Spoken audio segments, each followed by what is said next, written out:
Viewers, today we're out in the field with JR Van Der Walt, and JR and the Burning Farms team has kicked off high moisture corn harvest. So JR, good afternoon to you. Howdy, sir. Can you tell us a little bit about how the day's going and a little bit about the operation today? Yeah, so I think we're doing high moisture corn, which is basically we cut the corn and they run it through a crusher at HRC over here. And they want the corn probably about 30% moisture. That way you don't lose a lot of it, which helps us farmers out quite a lot because we can get more done ahead of time, you know, instead of waiting on stuff to dry out to 18%, 17% moisture. So we just get to harvest a little quicker, right? I would say. And it's not all at once. Yeah. So with the high moisture corn, it's dragged out pretty far in between, I would say over 3-4 weeks maybe. Yep. So you get a lot of time to cut stuff, and you do spend a lot of time looking for stuff that has moisture. I've seen a little bit of that the last couple of days.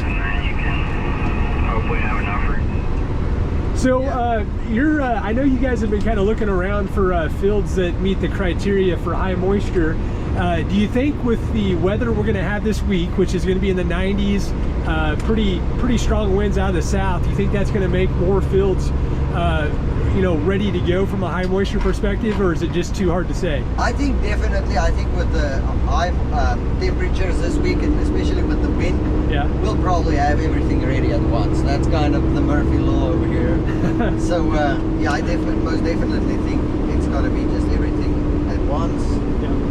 And yeah, hopefully it spreads out a little, gives us a break.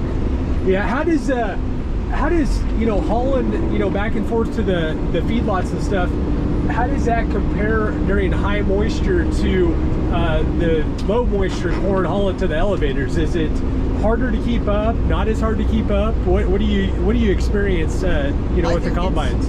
I think it's a little easier keeping up, because especially with the high moisture stuff, they don't cut as fast as the dry stuff, so which gives the semis a little bit of a break.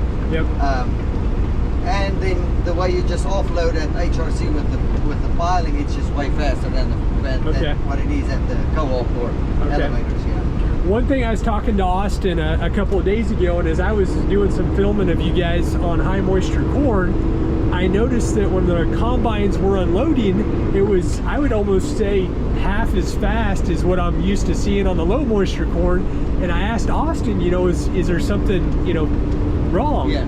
And basically he just said that that's as fast as the combines will unload the high moisture stuff, just because, you know, it's a little bit harder to move through the augers and such. Yeah, I think the moisture definitely makes it a little bit more tacky, the corn. Yep. So it just sticks together. I mean, you put your hands in the corn and you can just feel that moisture. Okay. And yeah, it's not as, I would say, it's not as smooth as what it is with dry stuff. Okay. And do you have any issues, like when you unload at HRC, with it caking up in the hoppers, or what's your experience with that? Yeah, if it cakes up in the combine, it cakes up in the semi, I guess so. So yeah, we do have a little trouble with it, but I mean, with the moisture you want to cut at, you shouldn't have a whole lot of trouble with it. But here and there, whenever we go and scout and look for fields, you run into wet stuff and you have a little bit of shoveling. Yeah. Okay. So viewers, we're making our way over to HRC, which actually isn't that far away. You can see it here in the distance in the center of the shot. And JR is gonna, we'll get on the scale and head to the northwest side of the feedlot and unload. And then I'm gonna be grabbing some drone footage at a later time, probably not tonight because we're not gonna meet the 7 o'clock cutoff, but we'll show everybody from a bird's eye view kind of what JR and the team are doing as they unload here at HRC. JR, real quick, what's the next couple weeks look like? It's we're almost at the midpoint of September, so walk us through, you know, the next 45 days here on the farm. What do you expect? What are you forecasting? Well, I'm not the boss, but I know we have to cut a lot of stuff. I guess we'll probably be busy for the next month and a half if everything goes well. I don't know if they have rain forecasted for us, but I overheard John saying the other day that the milo looks pretty neat, and I think the corn to extent's real good too, and I think we'll have a pretty long harvest, which is going to be good for us.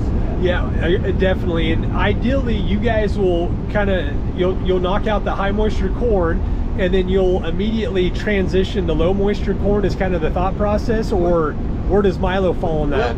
We'll try and do that, I guess, and then sometimes you're probably going to run into milo as well in between. So Okay. yeah. But John likes to get stuff done in a sequence, and that way you don't have to change all the combines back and forth between headers and sieves and all of those stuff. So That's right. When you guys transition to milo, it's a different header. Is that right? a different header, and you change out the concaves inside the combine. Yeah. And yeah. I see. So ideally, you want to stay on corn until it's done, and then transition to milo. Yeah, because taking out those concaves, it's a pretty big job, and then with high moisture corn, you take some of the sieves out as well in the combine itself. So that's pretty not a big job, but it's time consuming. Okay, so I've always heard also that milo really needs a freeze or two before it'll dry down and be ready to cut. Is that kind of what you've heard, or? I think so, yeah. I think definitely the freeze is needed to get the milo to dry out pretty good. Yep. Yeah. Okay. All right, well, we're just literally about, I don't know, a half a mile away from the feed yard here. So viewers, we're going to be making our way up to the scale and to the back northwest side of the feedlot, and we will be having some, like I said, some shots of JR unloading, and some aerial shots we'll be incorporating into this video. So JR, thanks for the time this afternoon, and we'll catch you on another video. Thank you, sir.